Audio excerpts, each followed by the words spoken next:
Laura Cristina Márquez Alcalá es licenciada en Derecho por la Universidad de León, maestra en Derechos Humanos por la Universidad de Guanajuato y maestra en Derecho Procesal y Juicios Orales egresada de la UTEL. Tiene especialidad en Notario Público por la UG y un curso de posgrado en Derecho Administrativo por la Universidad de Salamanca. Ha tomado diversos diplomados y cursos sobre Derecho Penal, Electoral y Constitucional, así como en Filosofía, Desarrollo Humano y Liderazgo. Concluyó un diplomado en Liderazgo Legislativo por la Universidad Anáhuac y otro en Biojurídica por el Instituto de Ciencias Jurídicas de Puebla, así como un máster en Filosofía Jurídica y Política Contemporánea. Fue diputada local por el 6º Distrito de León en la elección consecutiva en la 64 y 65 legislatura de 2018 a 2024 en el Congreso del Estado de Guanajuato, tiempo en que fue presidenta de la Comisión de Justicia y vocal en la de Gobernación y Puntos Constitucionales. Fue presidenta del Congreso en el segundo periodo ordinario del año de la 65 legislatura. Además, fue vicecoordinadora de la agenda legislativa del Grupo Parlamentario del PAN durante la 64 legislatura y el primer periodo ordinario de la 65. Fue representante del Poder Legislativo del Estado de Guanajuato ante la Comisión para la Coordinación del Sistema de Justicia Civil y Familiar, COSIFAM, y ante la Comisión Estatal para la Evaluación y Consolidación del Sistema de Justicia Penal en el Estado. Cuenta con amplia trayectoria en materia legislativa, pues se desempeñó como asesora legislativa desde 2004, trabajando en el grupo de asesores del Grupo Parlamentario del PAN en el Congreso del Estado y en la Cámara de Diputados del Congreso de la Unión, en diversas legislaturas. Es militante de Acción Nacional desde 2007. Muy buenas noches, amigas y amigos de México Unido. Bienvenidos a su programa. Hoy abordaremos un tema crucial para el futuro de nuestra nación: reforma electoral, la ruta directa al autoritarismo. La reforma electoral propuesta por Morena plantea un peligro inminente para la democracia en México, ya que la concentración del poder y la opacidad amenazan no solo nuestra democracia, sino nuestras libertades y la alternancia en el poder. Se discutirán modificaciones inquietantes, como la reducción del Instituto Nacional Electoral, la elección popular de consejeros. Ya vimos el desastre que ha sido la elección popular de personas que tienen que tener las habilidades y los conocimientos técnicos, pero bueno, ahora también quieren expandirlo a los consejeros del INE. También se expondrá la cancelación de los mecanismos que garantizan certidumbre. Estos mecanismos donde las y los ciudadanos participamos, pues también están en riesgo, como lo vimos, insisto, en la elección judicial. Y también algo muy grave: los cambios en la financiación de los partidos, que bueno, dejarían a los partidos de oposición totalmente más bien, en una posición donde no puedan competir. Además, la eliminación de plurinominales. Todos estos cambios pueden debilitar los controles y los contrapesos democráticos y silenciar las voces de la oposición. Y la pregunta es, ¿por qué, si Morena tiene todo el poder, quiere ahorita esta reforma electoral? Es por eso que a mí me da muchísimo gusto que esté con nosotros la diputada Cristina Márquez Alcalá, que además es licenciada en Derecho, para que nos pueda ayudar a entender y profundizar en este importantísimo tema. Y yo les voy a pedir a todas y a todos ustedes que nos hagan favor de compartir este programa, si les gustó, para que haya mucho más voces críticas que finalmente puedan cuestionar esto que está a punto de hacer el régimen para perpetuarse en el poder. Bueno, pues sin más preámbulos, cedo la palabra a nuestra querida invitada de hoy, la diputada Cristina Márquez Alcalá. Bienvenida, querida diputada. Este es tu espacio. Adelante, por favor. Muchas gracias, Denise. Un gusto saludarte y a todo tu auditorio. Gracias por este espacio para poder platicar de algo que el día de hoy nos ha tenido en vilo. Como en meses anteriores, otros tantos temas, bien dices, la reforma judicial, la desaparición de los organismos autónomos, y podemos regresar un poco a la intentona, cuando el antes presidente López Obrador también pretendía debilitar a nuestra principal instancia electoral, a nuestro principal árbitro, que es el INE, cuando presenta su reforma, y en aquel momento, durante esa legislatura, se alcanzó a detener. hubo posibilidades de que no pasara, pero pues hoy con la mayoría artificial que se ha creado el partido en el poder y sus aliados, pasa todo sin que se le mueva una sola coma. Se ha hecho realidad este mantra del antes presidente y hoy para la señora presidente Sheinbaum, pues es algo fundamental para poder concretar tristemente la visión de quien le antecedió. No vemos una visión que ella nos pueda compartir de un mejor México. No. Viene trabajando para que se logre y se materialice lo que en su momento soñó su Mesías, ¿no? Su tan idolatrado López Obrador. Y esto viene a darle totalmente al traste, viene a desmantelar instituciones, viene a desmantelar a la República, la división de poderes y el equilibrio que debe existir en una república democrática como la que México ha intentado construir a lo largo de sus años, una democracia todavía muy joven y podemos platicar de algunos antecedentes, recordando precisamente cuando era el partido en el poder, la dictadura perfecta, donde no se escuchaba ninguna otra voz más de aquellos legisladores que conformaban el Congreso, precisamente porque solamente llegaban aquellos que eran afines al partido en el gobierno. Y era el gobierno quien se encargaba también de financiar al partido. Es por eso, y aquí puedo dar este pequeño salto, que se busca disminuir las prerrogativas a los partidos políticos, porque pues Morena no va a tener ningún problema, el gobierno lo va a mantener y eso es una tragedia para todo México.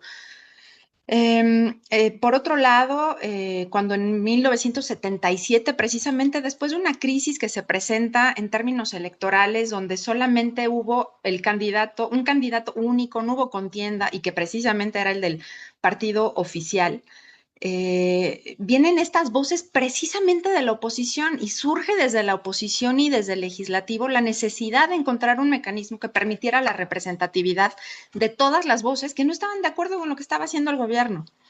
Y entonces, a través del trabajo y la presión que se ejerce en ese momento, se logra la creación de un mecanismo que es el de los de representación proporcional, o mejor conocidos como los plurinominales. Y estos plurinominales tienen o tenían el objetivo de representar precisamente a las minorías o a esas voces que podían ser críticas al gobierno para poder redirigir lo que se veía que se estaba haciendo mal. Al momento en el que se logra esta apertura y empieza a haber una participación de otras voces, es que alcanzamos también una alternancia posterior. Ahora, cabe recordar que con estos mecanismos de representación proporcional, muchos de los hoy actores principales que están tratando de llevarnos a 50 años atrás, pasaron por ahí, fueron los principales promotores o fueron de la parte de la oposición que buscaba precisamente que se escuchara a quienes pensaban diferente, a quienes buscaban que el gobierno hiciera algo distinto, a que se fuera cambiando el rumbo de México desde diferentes perspectivas. Entonces es algo como incongruente. Pasaron por ahí en algún momento todas las personas que hoy están en la cúpula eh, y que también tiene algo importante, la representación proporcional. Le da a quien la ejerce, a quien llega a una curul o a un escaño por la vía plurinominal, pues la posibilidad también de ir haciendo esta carrera legislativa, de encontrar y desarrollar este liderazgo. Sin ello, no estarían el día de hoy siendo pues los líderes del partido que hoy dice que gobierna, pero bien lo has dicho tú, del régimen. Ujú. Es más un régimen que un gobierno.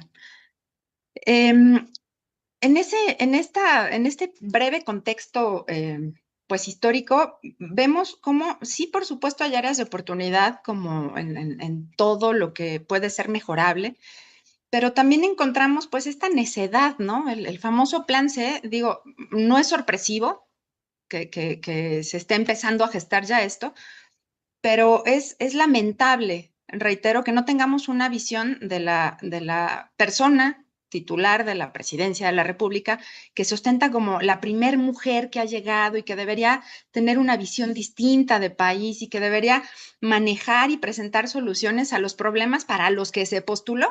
Pero bien parece que se levanta todos los días viendo a ver qué problema engrandece, no se le ven ganas como de resolverlos. Entonces, en ese en ese afán y de dar seguimiento a las instrucciones que le dictan desde el rancho por allá en Palenque, pues viene ahora esta gestación, digamos, de una posible reforma electoral.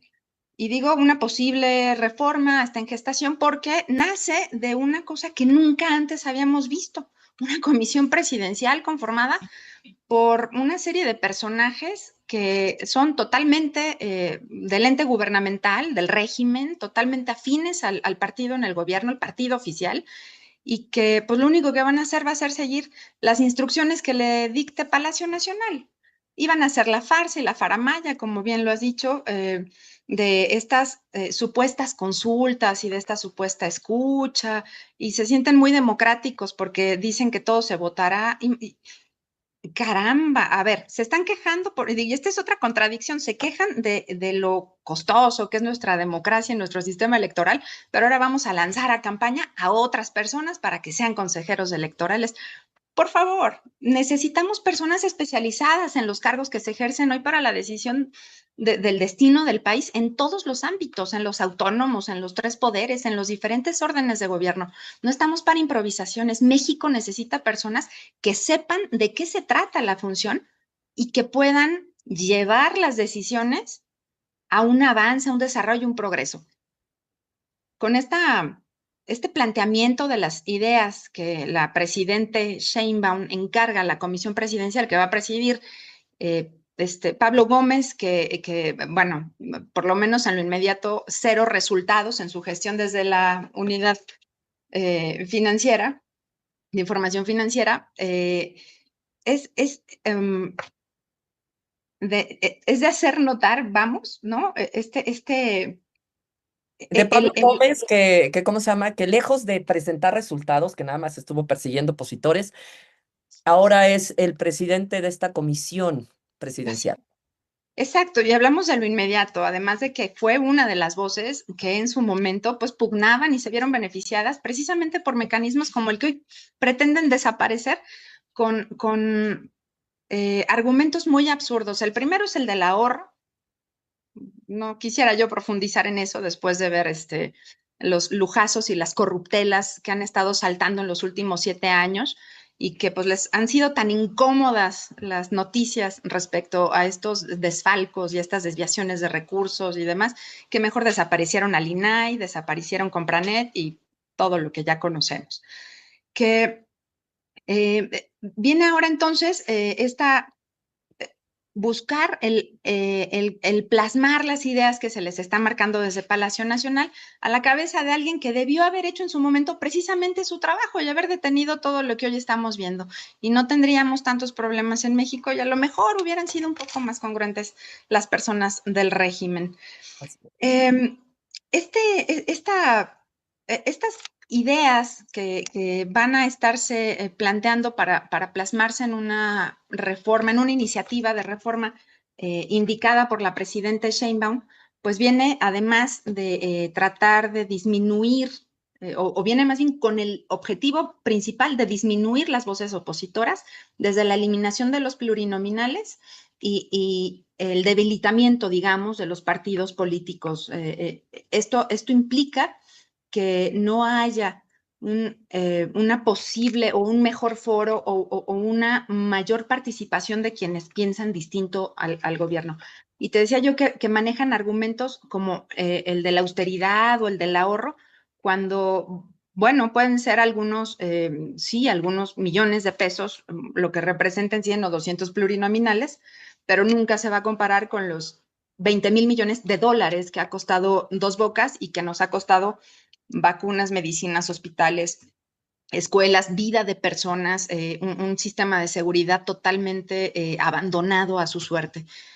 Eh, entonces, digo, ese es para mí el más ridículo y absurdo de los argumentos que siempre dan para todo. Este también es el caso. Y por otro lado, pues por supuesto, el de no escuchar, el de no abrir esa voz crítica, el de no recibir ningún tipo de comentario. En, El otro punto importante, bueno, ya platicamos un poquito de la elección. ¿Qué representaría mandar a hacer campaña a personas para postularse como consejeros electorales después del desastre que vimos con el Poder Judicial? Y volviendo al tema de la austeridad o del ahorro, vas a encarecerlo más porque también va a costar dinero y va a costar tiempo y va a costar esfuerzo el poder desahogar en un momento dado una idea loca como la de que alguien más que pertenezca a organismos autónomos haga campañas sin que cubran el perfil. Digo, y esto lo llevo tal vez al plano un poco más simple, pero es el argumento simple que nos están dando y que es sobre el que tenemos también que debatir, ¿no?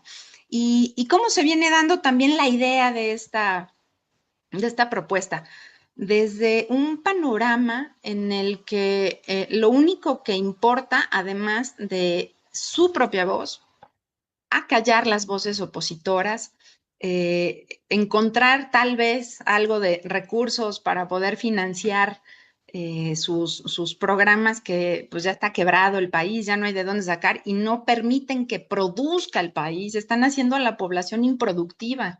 En vez de ayudarle a salir adelante, simplemente la tienen cooptada y pues no hay dinero que alcance para mantener a una población tan grande como México con programas sociales sin que haya un crecimiento y un verdadero desarrollo. Y bueno, vienen los maquillajes de cifras y que ahora están presumiendo porque ya le quitaron un requisito allá a sus mediciones porque ya no va a medir tampoco un organismo especializado, ya el Coneval también desaparece, pero el pobre INEGI está haciendo ahora lo que puede y pues dice, bueno, pues como que salieron de la pobreza porque parece que tienen algo más. Y es el efecto del, bueno, pues es que les dieron una beca, pero eso no les está resolviendo el problema y siguen siendo pobres y siguen teniendo problemas, dificultades y siguen sin el sistema de salud y, en fin. Y perdón que vaya un poco a estos temas, pero es que al final están todos ¿Eh? interconectados, ¿no? Eh, el otro punto es la certeza y la certidumbre. ¿Qué va a pasar con las elecciones? ¿Qué va a pasar con los candidatos y los partidos políticos? ¿Qué va a pasar con el ciudadano que vaya a emitir su voto? Si hasta este momento ha sido todo un reto lograr abatir el abstencionismo y hacer que las personas salgan a votar, a manifestar su deseo de un proyecto, de que un proyecto avance, con esto creo que tendremos un efecto muy parecido también al de la pasada elección del Poder Judicial, donde las personas van a estar totalmente desvinculadas de lo que está pasando, porque no se trata de una propuesta, porque no se trata de una persona a la que incluso se le pudiera llegar a pedir algo más allá del cumplimiento de sus funciones legales y constitucionales, ¿no? Y pretenden un poco también desaparecer a los organismos locales en este mismo argumento de que se duplican funciones y entonces es muy caro y mejor nos las ahorramos, perdón, pero no, las entidades federativas son soberanas, son autónomas, tienen sus propios mecanismos y por eso en el 90 se determina la creación del Instituto Federal Electoral y la creación de un organismo de índole jurisdiccional que era el TRIFE en ese momento, y lo mismo para los estados, para que hubiera organismos autónomos por parte de los organismos que cuidasen las elecciones, las organizaran tanto en lo federal como en lo local, pero también los organismos encargados de las resoluciones, el TRIFE y los tribunales electorales de los estados. El desaparecerlos nos lleva al caos, Así es. porque cada entidad tiene su norma y tiene sus reglas y tiene sus municipios. Hay principios constitucionales que se deben cumplir y hay principios sobre la ley general de partidos políticos y de ley de instituciones y procedimientos electorales, por supuesto que se tienen que seguir, pero es una distribución de competencias también para las entidades federativas. Al momento de desaparecer a los organismos, ¿qué va a pasar? ¿Cómo se va a hacer cargo un solo ente de todo lo que se tiene que elegir? 2.500 municipios, los 32 estados, los 500, bueno, si cortan a los pluris, los 300 distritos pluris, pero más todos los congresos locales, más todos los gobernadores y gobernadoras, más No, está bien. Senado. Va a ser la locura, porque también van los jueces, los magistrados, los ministros, y también van a ir los locales en el 27. Y entonces ahora súmale un poquito más, ¿no? Pues, Está, está diseñada para concretar la dictadura, el autoritarismo al que tanto anhelan. Nos están llevando a aquellos soñados años 70 de donde ellos provienen.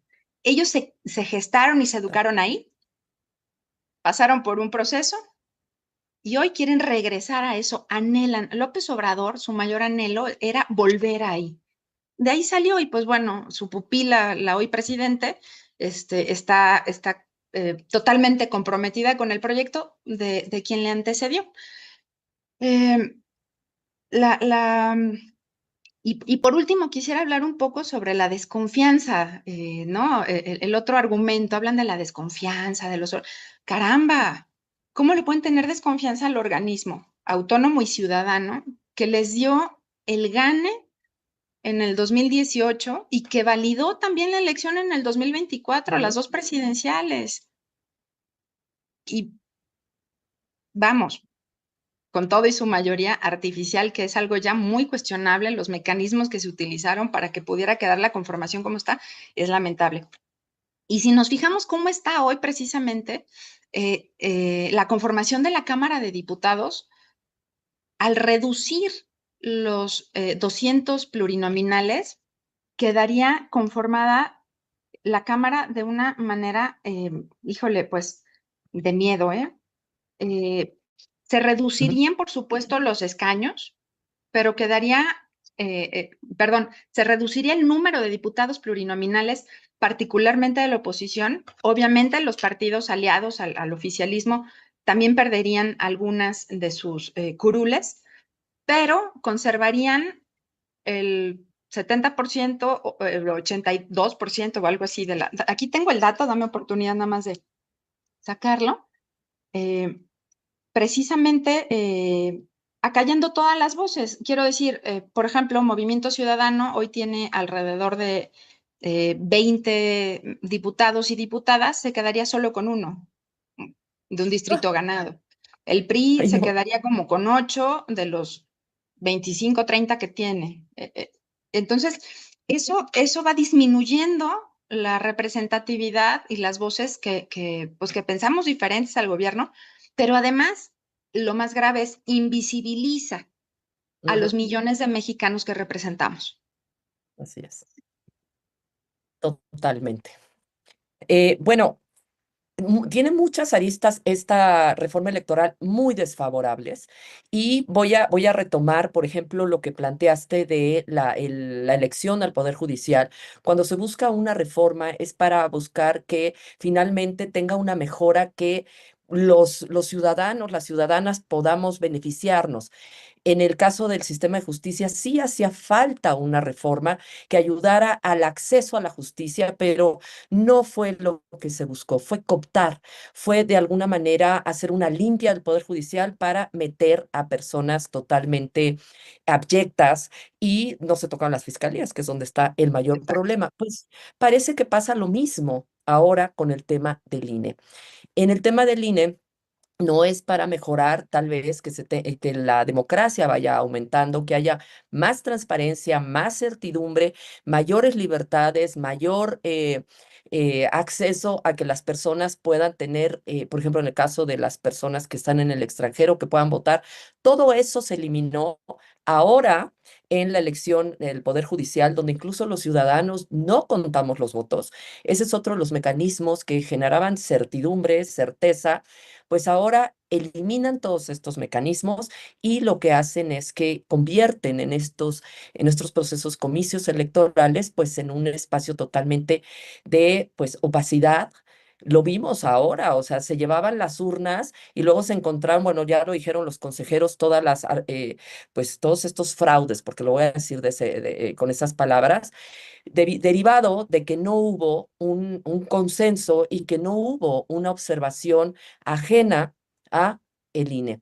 Y por otro lado, esta reforma no considera todas las voces, todas las reformas electorales que se han venido dando desde los 80s, 90s, que se gestó el IFE, el INE, se llevaban a cabo a través de los consensos con ciudadanía, partidos políticos de oposición, especialistas, el partido en el poder, y así se llegaba finalmente a los acuerdos que ayudaron a que la democracia se fuera fortaleciendo. En este caso, tú lo dijiste muy bien. Pablo Gómez, que es miembro de esta comisión presidencial, ya dijo que no van a escuchar a nada, a nadie.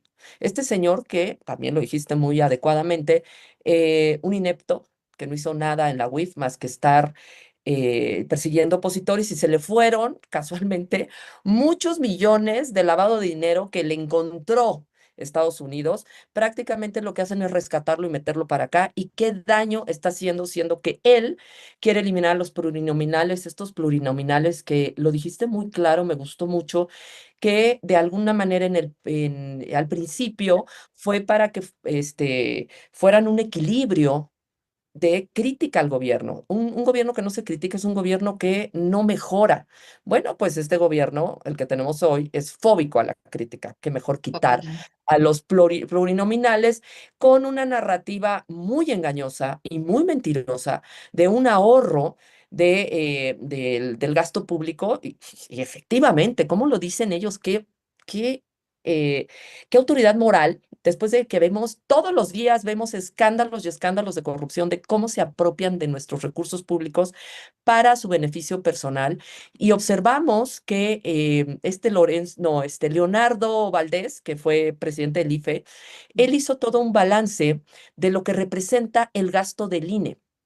Pues dice que no representa ni siquiera medio punto porcentual del gasto público. O sea, es absolutamente nada, pero los beneficios de tener un organismo que realmente garantice la democracia, pues obviamente genera certeza que también incluso ayuda para la inversión, para la economía, pero ya sabes cómo es Morena. Lo que ellos quieren es, como lo hicieron con el Poder Judicial, ahora apropiarse de no solo el órgano electoral que pretenden pasar a gobernación, sino también de cualquier situación que les ayude a quedarse en el poder.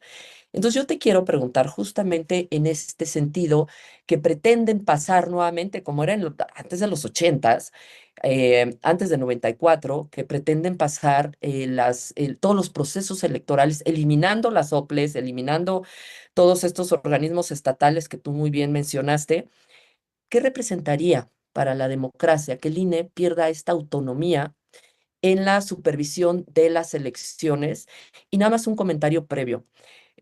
Tú dices esta mayoría, ¿cómo la mencionas tú? Una mayoría Artificial. artificial. Yo considero que es una mayoría fraudulenta, ofensiva y anticonstitucional, porque a nosotros los ciudadanos de oposición que votamos por ustedes, nos quitaron el 20% de nuestros votos. Y eso hay que decirlo. Y eso hay que seguir informando a la gente que nosotros no votamos por Morena, y esa mayoría no la ganaron de forma legal, lo hicieron a través de fraude, totalmente, es anticonstitucional. Me encanta la palabra artificial, pero creo que es muy suave para lo que hicieron, estarás de acuerdo. Totalmente. Entonces, yo te quiero preguntar esto del INE. ¿Qué podría pasar si se regresa nuevamente el INE a gobernación y pierde su autonomía? Denise, pues estaríamos exactamente como estábamos luchando contra el sistema hace 50 años, donde el gobierno era juez y parte, promotor y mantenía a su partido y pagaba y revisaba la elección. Y bueno, por ejemplo, tenemos personajes como Bartlett, Mm, un jugador fundamental en las y piezas que tuvieron en su momento y que tienen hoy. Y es uno de sus consentidos protegidos, ¿no? Junto con muchos otros. Qué cosas tan curiosas se ven, ¿no? Cuando hablan del viejo régimen y de que son progresistas y que la izquierda es para el progreso. Yo nomás veo pasos para atrás. Si lo que tanto se buscó fue precisamente sacar el derecho electoral, hablando de derecho como derecho humano, si me permites hacer esta composición, del gobierno, para que fuéramos los ciudadanos quienes tuviésemos en las manos el conteo, la organización y la supervisión de las elecciones, porque estábamos hasta acá. de que el gobierno estuviera metiéndose a robarse las urnas, a quemarlas, a meter a la cárcel a las personas que iban a defender su voto. Vamos, y yo que soy leonesa, orgullosamente me remonto a aquel 1946, 2 de enero, cuando hubo una matanza por las personas que salieron precisamente a exigir el respeto de su libertad de decisión en el voto y las acribillaron. Estamos como en el 40 y tantos, entonces vamos para allá. Y entonces que Gobernación vuelva a ser quien se encargue de la supervisión, organización, verificación y validación de la elección es un absurdo. Es, Total, es el daño más grande y ya es prácticamente el último paso para que perdamos la libertad, la democracia y el Estado de Derecho. Es totalmente. quitarle, perdón, Di- No, no, dime, es dime. quitarle el poder además a los ciudadanos que fuimos, que fueron, que dejaron su vida por lograr ser la ciudadanía quien supervisara, atendiera y se logró en los 90 que pudiéramos contar con estos organismos ciudadanos, estos institutos que permitieran, conformados por ciudadanos, organizar, cuidar y supervisar para que la validez fuera objetiva. Tal cual. Y mecanismos de defensa, por supuesto, como debe haber en cualquier Estado de Derecho, en cualquier sistema democrático. Les estamos quitando el poder a los ciudadanos y al quitárselo, estamos haciéndoles creer que con su supuesta participación en las urnas para votar por quién sabe quién, para quién sabe qué, porque es así. O sea, no supieron ni sabrán por quién votaron, ni para qué votaron, ni por qué votaron, si es que fueron a votar, o mejor no fueron, es quitarles el poder total de participación, engañándolos, diciéndoles que son los principales beneficiarios y participantes de esta reforma. Por supuesto que no. Y así como quedó un poder judicial a modo, porque todos los que quedaron fueron seleccionados por Morena, así igualito la comisión está conformada como las comisiones electoras que estuvieron en el Ejecutivo y en el Legislativo. Así está ahorita la comisión presidencial para inventarse una reforma electoral. Bien decías que había posibilidades y necesidad de hacer una reforma que permitiera un mejor y mayor acceso a la justicia a las personas, pero tenía que ser una reforma integral con una visión amplia. Fiscalías, seguridad pública, reinserción social, los mecanismos también de ejecución de penas tienen mucho que ver con esto. Y por supuesto los procedimientos. ¿Por qué no revisábamos los códigos nacionales de procedimientos para ver dónde encontramos las fallas que permitan que al ciudadano se le facilite acceder a la justicia y a quien ejerce la impartición de justicia, pues hacerlo con mayor atingencia?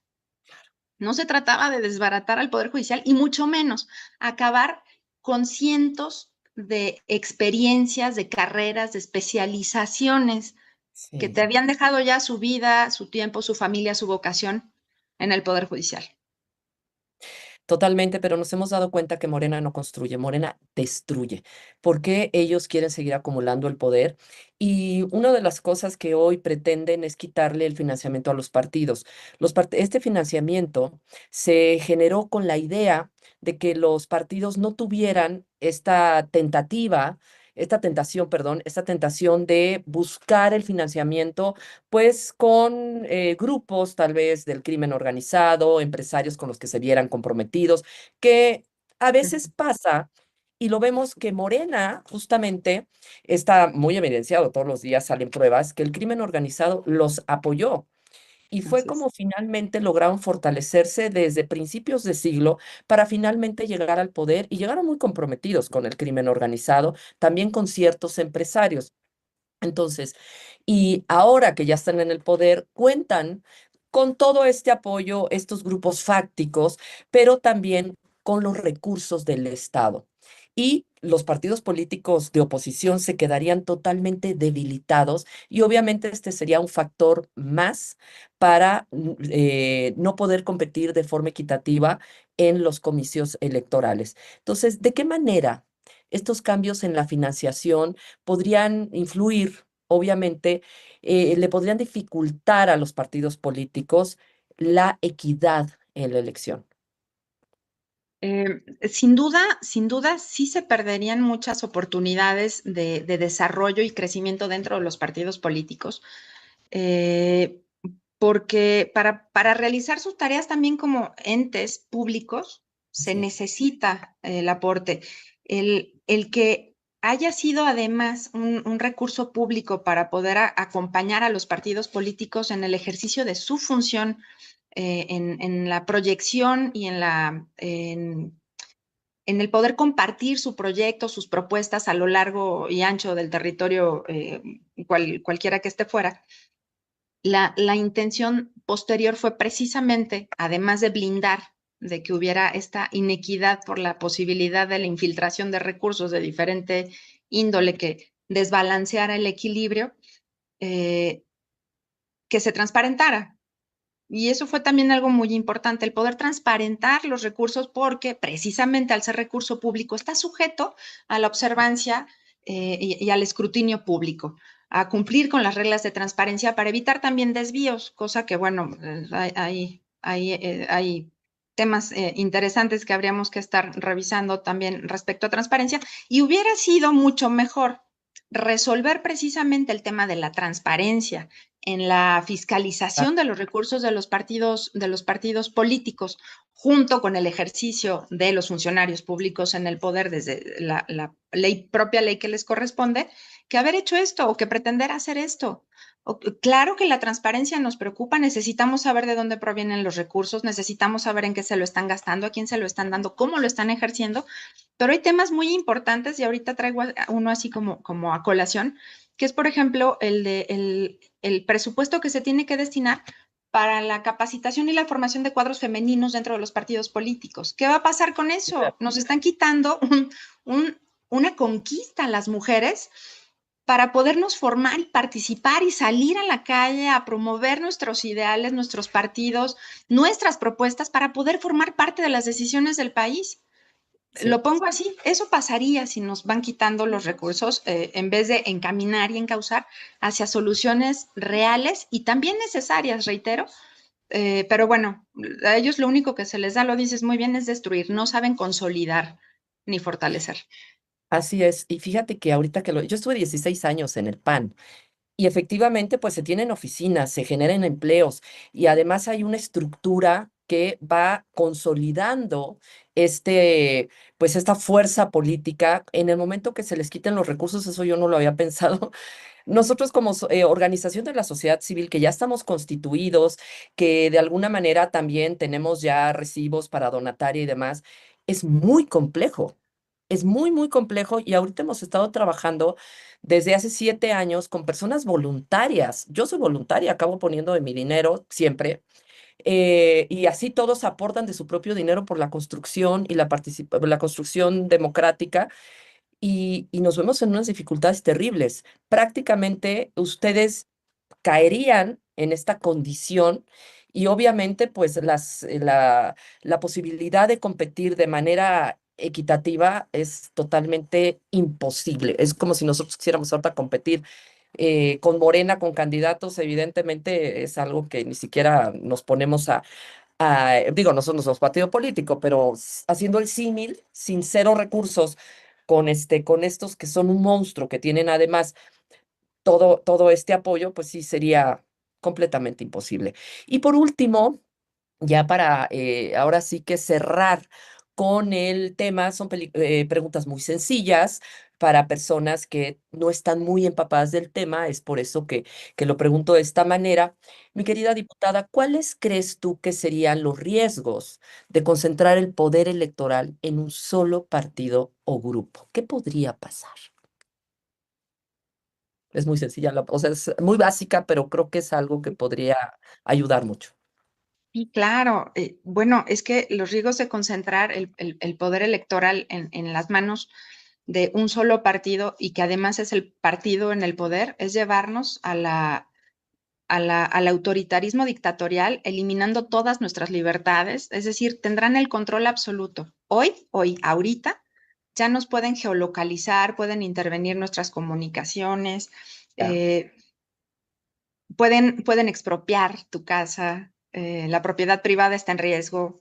Entonces, si ya de por sí estamos ante un autoritarismo prácticamente dictatorial, socialista, de ideas en las que híjole, y recuerdo varios videos donde se desprende cómo opinan estos jefes de los estados socialistas que viven estas dictaduras como Venezuela, como Cuba, donde decían lamentablemente que para poderse mantener en el poder tenían que mantener a la población pobre, y yo agregaría, porque así lo hacen, e ignorante. Sí, Es triste y ese es el riesgo. Por así. eso, si me permites, además Vale. de exigir que no quede en manos del gobierno el poder de la elección y la decisión de los destinos de nuestro país, corresponde a los ciudadanos, y tenemos que hablar fuerte y claro. Y así como ustedes como sociedad civil están haciendo un esfuerzo muy grande, toda la sociedad debemos estar unida, que esta mayoría silenciosa empiece a hacer ruido. Necesitamos que se note que no somos los 71 diputados del PAN. No, Somos millones de personas las que no estamos de acuerdo, y no vamos a permitir que pasen por encima de nosotros, de nuestros derechos y nuestras libertades. Eh, el riesgo es grande, pero tenemos el tiempo suficiente si nos unimos todos con una voz fuerte y clara de aquí al 27 para recuperar las cámaras, la de diputados y la de senadores, para poder detener estas locuras. totalmente de acuerdo. Y de hecho, en el 21 le quitamos la mayoría calificada a López Obrador. Justamente por eso estaba tan enojado y no pudo llevar a cabo esta reforma electoral. Tuvo que esperar el último mes de su gobierno para lograr esta mayoría fraudulenta y empezar a destruir órganos autónomos, destruir el Poder Judicial, ahora destruir nuestra democracia. Entonces, sí, efectivamente, tenemos que volver a hacer esa magia que hicimos en el 21, ahora en el 27, unidas, unidos, partidos políticos, lo hicimos ya con la Alianza Va por México en el 21, con la plataforma Mi Voto Útil, y ahora viene más complicado porque bien lo comentaste, no solo es una elección de 17 gubernaturas, varios congresos locales, pero todo el Congreso, bueno, la Cámara de Diputados, los senadores no, tenemos que quitar la mayoría calificada y algo también importantísimo, tenemos que quitarle el tribunal electoral que también cambia. Entonces, yo estoy muy contenta porque trabajamos muy de la mano con ustedes. Hace poco estuvo también con nosotros eh, la presidenta Luisa Ureña, la presidenta del PAN en Ciudad de México. Y bueno, mi corazoncito es azul y tengo muy linda relación, muy buena relación con los partidos políticos de oposición, con Jorge Romero, con Alito, de tal manera que yo creo que sí podemos volver a construir esta gran fuerza. No podemos quedarnos callados, no podemos permitir que una bola de corruptos, una bola de delincuentes, que ahora ya llevaron al crimen organizado, a las estructuras de gobierno, se apropien de nuestro país. Es nuestra casa. ¿Estás de acuerdo? Totalmente de acuerdo, Denis. Pues yo te agradezco, querida diputada. Es un honor haberte tenido con nosotros y espero en alguna oportunidad poderte dar un abrazo de manera presencial. Gracias, en verdad, y seguimos construyendo. Muchas gracias, Denis. Un abrazo fraterno desde acá. Nos vemos pronto, y un honor compartir contigo este espacio. Así Gracias. será. Gracias. Muy buena tarde.